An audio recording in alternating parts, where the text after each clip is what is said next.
Welcome to Takeover, the most underrated sports debate show on YouTube. Georgia fans, did the game go how you wanted it to go? Was it? Did it? I know you guys were really hyped to come in the game. Did it go how you guys wanted it to go? I just want to know personally. We have a special guest today. You know what I'm saying? This is a guy who is the writer for Sports Illustrated for the Carolina Panthers. He's the content reviewer for NewsBreak, and he's the former offensive lineman at Oberlin College. We have Jason Hewitt with us today to talk some Georgia football, talking college football with us. Say what's up and take over. Hey man, much love. I appreciate y'all for having me on. I'm a Dogs fan, as y'all know. Honestly, I'm in good spirits, all things considered. Like, yeah, what happened happened, and the writing's on the wall. I'm not someone who sugarcoats. I want y'all to know that right now. Like, I don't make excuses for any of my teams. Like, I'm a Panthers fan, and I'll be the first person to tell you that our head coach needs to go straight up. Like, I'm very critical. Yes, absolutely. Matt Rule needs to go. Absolutely. But that's a whole other thing. We're talking about our dogs right now. Well, as you guys already know, my name is Josh. My name is Deandra. It's your boy Cam, and this is Takeover. Yo, hey champ. Yo, we play it all in night. Yeah, need it all in advance. The opposition know we're ready for it. Like a supper we eating, it won't be the last. Grind all the muscle, pull up. Poker right on the grass. We coming in, take over everything, run it up. Nothing holding me back. 3 in the wood, rushing. We saw the SEC championship Saturday was just this past Saturday, and Alabama absolutely dominated UGA quarter to quarter to quarter. And we're here to tell you guys exactly what happened. So somebody get us started. Why did UGA lose and look so bad while doing it? I mean, ooh, 13, man. 13. It takes, like, Georgia has this history of starting good old boys at quarterback, right? Like, good old boy to me is someone who, goes by the book, does what he's supposed to do, makes every single practice 10 minutes early, makes it to every event 10 minutes early, is a great leader, great voice in the locker room. But when it's time to shine, man, like, it's limited. The talent's limited. The reads are limited. I'm looking at Stetson Bennett play, man. Like, I'm looking at him make these reads, and it's atrocious at times. Like, JT's ready. Like, I feel like JT's ready. I don't know what's going on. I don't know if Kirby has this weird pride thing. But listen, I know the defense sold, whatever. We gonna get back to the drawing board. I ain't worried about that. I feel like Kirby's gonna get them right, assuming that we get past Michigan, because Lord knows 13 might sell again. So that's where I'm at. Like, I feel like if JT starts, Georgia will be in a much better place. I know you're a guy who breaks down film. I see you do it on Instagram times. I see you with the Pancake guys. I see that podcast going on too.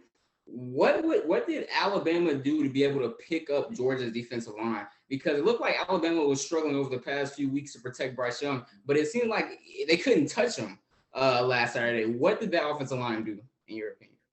Honestly, I feel like that old line coach got in their behinds. And after that, like, it was like magic. They gelled together. Honestly, I feel like their struggles kind of had to do with, some depth issues. Also, the fact that, I mean, they somewhat young. Like, Evan Neal's like a stud, and he's by far their best lineman. By far. I can't wait to get into draft talk in the future, because Evan Neal, man, he's pretty much, if he's not O-lineman number one, he's damn near close. And so I know he was gonna perform, but everybody else, man, like, they stepped up to the plate and they did their thing. And honestly, they ran tempo as well, and they tempoed our defense. And Jordan Davis is a big fella, and you had to tire out the big fella. And because of that, you're going to get loafs. It sucks. And, yeah, Jordan Davis is pride. Like, he has pride on his hustle. But we didn't see it because he's tired. And I always tell this to folks. Fatigue makes cowards out of everybody. Once you're tired on the field, like, yes, some folks have that next level. But what if you're out of shape out there, man, it's only so much you can do. So I feel like it's a mix of that and then, Stetson. So I wanted to hit on that. I want to ask you something about it. So you, as you said, you broke down the tape. Was it just the decision making, or was it the fact that like the run game was also kind of not as explosive as they're used to? Did that contribute to it, or was it all on Stetson?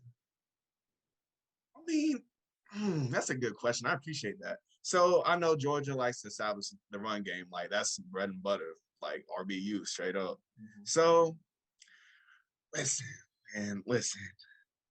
You can only do so much by pounding the rock. Like I know our O-line is the truth. I know our O-line is the truth. And we dominated them boys up front in the beginning. But over time, what happens is you got to open the playbook a little bit, man. And you can't do it with 13 at quarterback. You can't do it. I'm sorry, man. I'm sorry. Like, I know that he has a great heart. And, like, at times he shows flashes. And it's impressive. But this Bama team has too much talent to even make the slightest bit of mistakes. After watching the game Saturday, I think it's very evident that the offense is kind of reliant on Bowers a little bit, and he's basically the primary option for Stetson Bennett in some cases. So do you think it's a defense, or is it more of Stetson Bennett not being able to make those throws? And as you alluded to, you don't really believe in Stetson Bennett like that. But if that is the case, do you think it would be more in Georgia's favor to use JT Daniels moving forward? And what do you think about JT Daniels that he can provide that Stetson Bennett can't?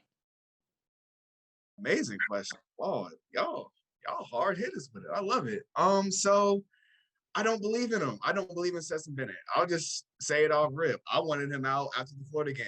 I wanted him placed after the Florida game because, like, bruh, so it goes back to the whole Panthers thing. I always go back to the Panthers and the Bulldogs because like their coaching staff likes to build around the wrong people at quarterback. And because of that, you have all this talent that's thriving. But when it's time to actually make a play and you need the guy at quarterback to make the plays, you can't have it because, I mean, you turn the ball over. It's ridiculous. Like, once again, like I said earlier, like you can't make even the tiniest bit of mistakes. And so, like with Georgia, like we have Bowers. Pickens is back. I wish Pickens was utilized a little bit more, but I completely understand. He's like fresh off an ACL tear. Like, so I feel like the weapons are there. I feel like he has enough weapons to make it happen. But unfortunately, I don't think he has what it takes. Excellent question. All right, we've heard Jason talk about a couple of things about the Bulldogs, but I'm gonna get to the real reason we're here. Okay, let's talk about the Tide. And usually on my takes, I don't really target anybody. Okay, I'm usually talking to the people.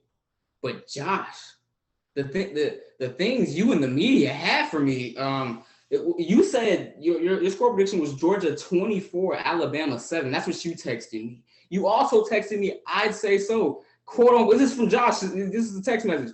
It took 4 overtimes to beat a 6-5 backup QB on 1 foot. Only 10 points in regulation. UGA's D might outscore y'all themselves. That is what you said to me, Josh. And so the score, we ended up beating Georgia, as crazy as it sounds, by 17 points. And so I was going to give you 17 reasons why he was wrong, but we don't have time for that, okay? So I'm just going to give you 7 reasons why Bama won this game and dominated. 1, Nick Saban is the greatest college head coach of all time. It's not up for debate anymore. The debate's probably been dead for the past 5 years, and Kirby can't find a way to beat him. 2, Alabama, the offensive line came to play like Jason said. Georgia couldn't generate any pressure. Bryce Young was sacked 0 times. 3, Bryce Young is an absolute killer. 421 yards passing, 4 touchdowns. And to me, he's probably one of the best Alabama quarterbacks, period. Because you look at what he's doing with the least amount of help. You can't say the same things about Tua, Jalen Hurts, and Mac Jones. Because they had star-studded offensive linemen and they had a run game. You can't say that that Bryce Young's doing all that. 4, Georgia will be Georgia. I know you guys, Jason and Josh, you guys are AT aliens. You're gonna ride with your Hawks, your Falcons, your Atlanta United. But they lose when the money's on the table. The Braves showed up, but they lose when the money is on the table. And I was betting on that too. 5, in a game that's changing like football. Football is so ever changing. Everyone's harping so huge on defense. offense to me, a good offense with a defense that's opportunistic is what you want in this day and age of football. I'm not so sure that defense just outright wins championships because we just saw it right here. The best defense, they were calling these guys the 80s Bears. They were calling all of this. And Bryce Young ended up shredding those guys. 6, Jason Harper lists 2. Stetson Bennett is not that guy. I believe that Stetson Bennett going into this college football playoff is the worst quarterback out of the 4 teams. And I think that's definitely going to show over and over again. And 7, Josh, respectfully, you're a Georgia Tech fan. I wouldn't be surprised if you didn't know what a winning football team looked like. Respect. Man, you a Tech fan, man? I am a Tech fan. Both my parents went to Georgia Tech, so I was kind of raised into it.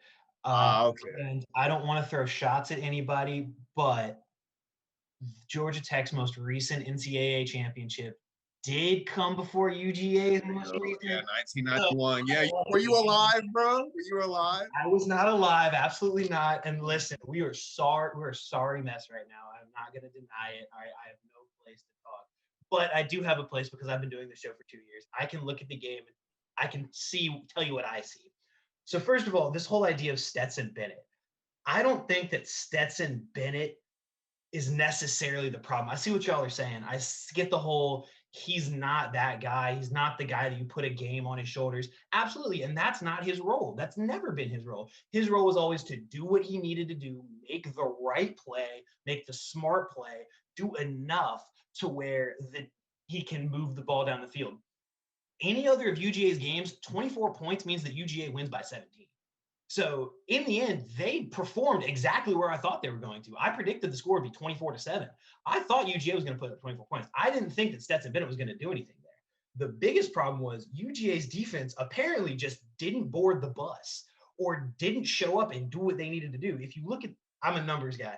You look at the numbers, they averaged giving up 254 yards a game on the season. Bama had 536. They gave up 82 rushing yards per game in the season. Bama had 115, and they gave up 172 passing yards per game. Bama had 421. That's where this all comes down. It really, I think I either vastly underrated how great Bryce Young is, or I vastly overrated just how good Georgia's secondary was, or as Jason was talking about, Bama's offensive line just completely metamorphed between Auburn and UGA. And that was the biggest thing I saw was Auburn was able to get pressure, which made it to where the D-backs didn't have to do too much for Auburn. UGA couldn't get any kind of pressure. And anytime they did, Bryce Young escaped it. They had 0 sacks. And you just can't win a football game when you don't have 0 sacks. As a Falcons fan, I can tell you right now, it's impossible to win a game when the quarterback can sit back there and read the daily newspaper while he's trying to pick out his target. You guys are getting here. I'm sorry if we killed everything that you could possibly say, but if you have anything to say, go ahead and get in here. It's fine. It's fine. I'm used to it. But so I think Saturday, Alabama just proved what I've been saying since the beginning of the season, that Georgia isn't invincible. Georgia's offense wasn't or is not explosive enough to keep up with the pace against a team like Alabama. You look at the game that they had against Clemson at the beginning of the season where they beat them 10-3. Everyone was talking about how great the defense was, but no one was really talking about that the offense wasn't able to score efficiently. And Alabama put Georgia in a situation where they had to throw the ball out of a necessity, not just playing to manage the game. And that's where the combo about Stetson Bennett comes in. He's very accurate and efficient when you look at the stats, but it's easy to make a quarterback look good when you have to game manage. But real adversity and real challenge comes when you have to go against a team like Alabama and you have to play catch up. So yes, to your point, Josh, that you were talking about, he's only had to game manage. But when it comes to the big games against the big dogs, what are you going to do?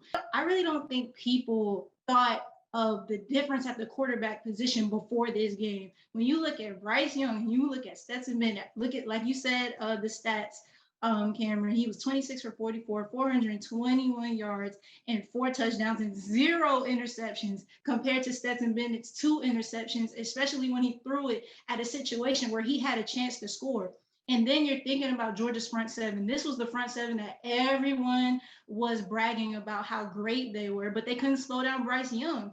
And then they really didn't start pressuring Bryce until the third or fourth quarter. I didn't see a blitz until like the third or fourth quarter. So, and then I'm also thinking about Georgia's thing is running the ball. Alabama outrushed Georgia. Alabama had 4.4 yards per carry, and Georgia had 3.6, and Alabama did it on fewer attempts. And as you guys talked about, the offensive line played amazing. Everyone thought that that was going to be the demise of Alabama, but the work that they put in a matter of a week was crazy to me. So people underestimated Nick Saban. People underestimated the fact that Alabama had been in the playoffs for a couple of weeks now, and Georgia really hadn't been battle tested. So that's what I think about what happened. Yeah, we play it all in night. Yeah, need it all in advance. The opposition know we're ready for it. Like a supper we eating, it won't be the last. Grind all the muscle, pull up. Parker right on the grass. We coming in, take over everything, run it up. Not that holding me back. 3 in the wood, rushing. I don't like Dutch, don't even matter, you know I'm a facing. When I roll a paper, I like to go double. Run up a check, flip a W, make it an M.